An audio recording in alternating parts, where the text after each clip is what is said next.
And then Briskin goes on to acknowledge the exploitation that does occur in the industry, but he merely says, quote, "Those who are being trafficked are not being compensated for their sex work. Any compensation is going to the hands of their pimp," he replies. "That is not the case for a willing surrogate," end quote. Now, it's almost as dumb as the feminist insistence that consent is all you need, because actually it's not. It's just one vital component of sex.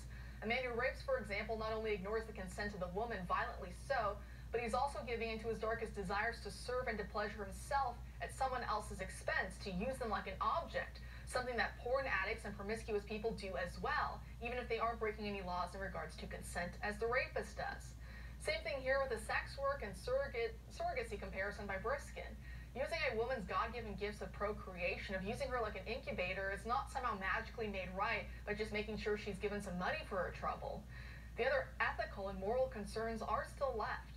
And we'll break down this topic further with our next guest tonight and also get her take on another headline about the first LGBT romance comedy to receive a major release. And wouldn't you know, it's kind of flopping. You'll never guess who they're blaming it on. Now, joining us now to discuss all this and more is conservative commentator Lauren Chen, a contributor for Turning Point USA. Thanks for being here tonight, Lauren.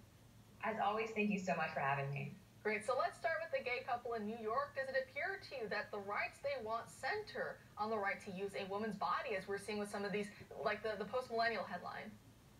Absolutely, and I just want to be clear, these two men are not arguing for a right to use a woman's body, because technically they do. If they wanted to pay out of pocket, they still have that ability. They are asking for the privilege, the entitlement to use a woman's body. And I want to make it clear, if these two gay men decided to have a baby the old-fashioned way, either one of them with a woman, that pregnancy would likely be covered by their insurance or the woman's insurance, I assume. So this is not about discriminating specifically toward gay men. It's just the biological reality of how babies are made. You do need a uterus involved, and just because you claim to have one set of preferences, that doesn't mean your insurance should have to pay for access to a uterus because you want a child. And I know the previous question when it came to gay couples in the country used to be regarding adoption. And the argument was made, well, gays should be able to adopt because isn't two loving parents, regardless of gender, better than sitting in an orphanage or foster care? It's all right. We had that discussion, and for the most part, now gays have full adoption rights, save for some Christian or religious charities who may refuse same-sex couples. But now we see how the slippery slope has played out. Now we're not just talking about adoption rights. We're talking about creating a child with a specific intent to rip that child from their mother. You really nailed it. This is not just about what the parents want. Children also have rights too, and that child does have, as much as we can accommodate for it, a right to know both their mother and the father. And surrogacy, in the way that these two men are intending, by definition, by nature, deprives the child of that right.